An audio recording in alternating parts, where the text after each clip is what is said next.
Hey everyone, it's Aaron. I want to give everyone a great little do-it-yourself project that you can do around your house that will save you quite a bit of time and frustration. And it is drip irrigation. So if you're anything like me, not only are you awesome, you also hate to pull things out like this. Hose reels are great, but they're a real pain to pull out, to reel back in, especially if you have a long area to water. And as you're watering your flowers and plants, you're thinking, I'd rather not be standing here doing that. Not only that, but it's extremely inefficient. It puts water everywhere rather than just where the plants need it. Well, the solution to that is drip irrigation. So let me show you how it works, how much it costs, how long it takes to put in, and kind of how I installed it to give you some tips and tricks. So first of all, don't be freaked out by this. This is a lot of extra stuff that I did that you would not have to do, and I'll explain why I did it. So don't think you have to dig a huge hole like this, because you don't. So let me give you a tutorial on what I did.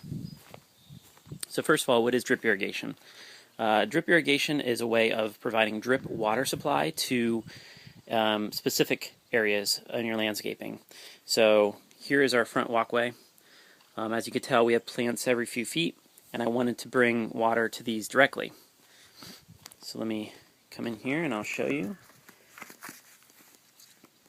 So as you can tell, true to its name, it's drip water that goes right to the plant. So the way it works is basically there is it basically consists of three parts or two parts depending on how you look at it. The first is this. It's a half-inch plastic piping. It's rather thin-walled, but this is your main water line. And so you take this everywhere where you want to bring water. And then to actually get it to the plants, you switch to this 1/4-inch tubing, which feels a little bit like soaker hose, but only emits through the end. And this injects into, or inserts into this, feeds off of the main line. And the way it does that is through this guy here, which is called an emitter. And this one here is a 1 gallon per hour emitter, but they also make 1/2 gallon per hour and 2 gallon per hour emitters. It's got a barbed end that fits into here, and then this one fits into here, and there you've got your water. Now the way you actually puncture it is by using, you can do it multiple ways. I actually bought this. This was relatively inexpensive, and it's got a little puncture thing on it. But what I found is that when you do this, it really only leaves a little indentation. It doesn't puncture all the way through, which is a little bit frustrating. But it does give you a good starting point, and then you can use a nail to poke all the way through. So basically the steps for installing irrigation, and they're actually not that many. What I did is I pulled out all the mulch away, and I ran my 1/2-inch line down the entire length of our foundation.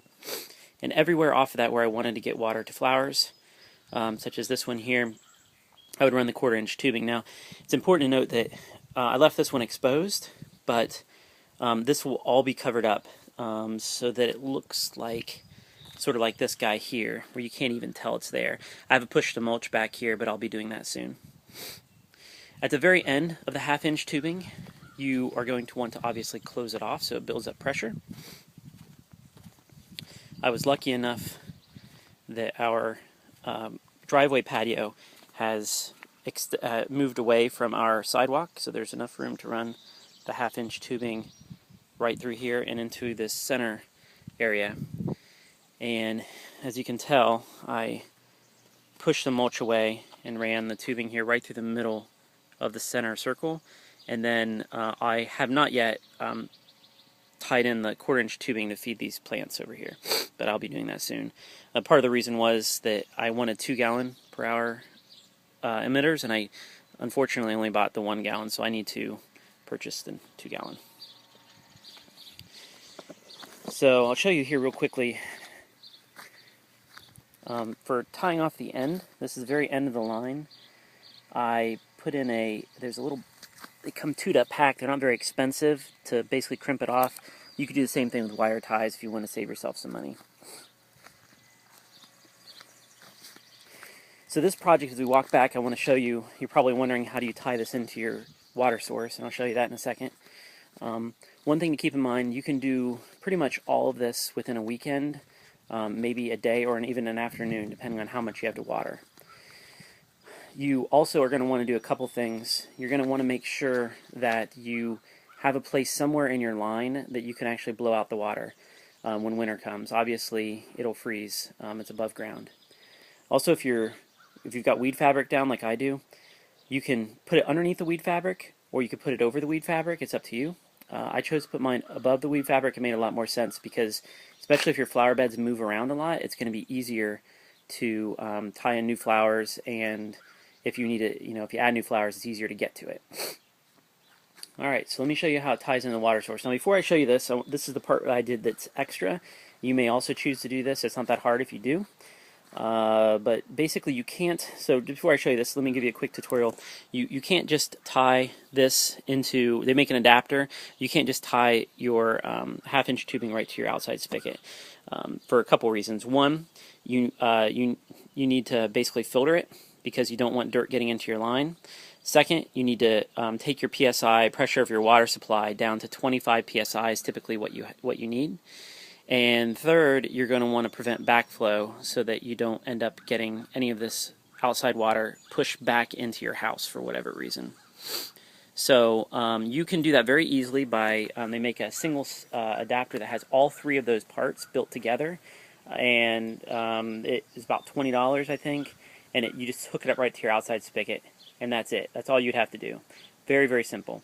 I didn't want to do that for a couple reasons. One, I didn't want that hanging off the side of my house because I thought it would, I don't have a lot of room, as you can tell, between the spigot and the ground, and also I didn't want, I thought it would look bad, and also I want to put a timer on this, and so when you put all those things together, I thought that was a lot to have just tied right to my spigot. So what I decided to do was dig out a very large hole here. I put in an irrigation inspection box. This is about $40 on Amazon, and it allows me to put everything I need all in one place. So I want to tell you about what I did first, because when you look at this, I've got things split up a little bit, so it's going to be hard to tell what all the devices are. But what I described to you earlier is the the backflow and the filtering and all that. That's all you really have to have, and like I said, it comes with one unit.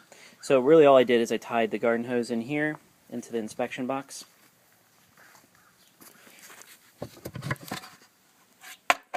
And here's my inspection box here. You can see I've got this timer. This is a 4-zone orbit timer.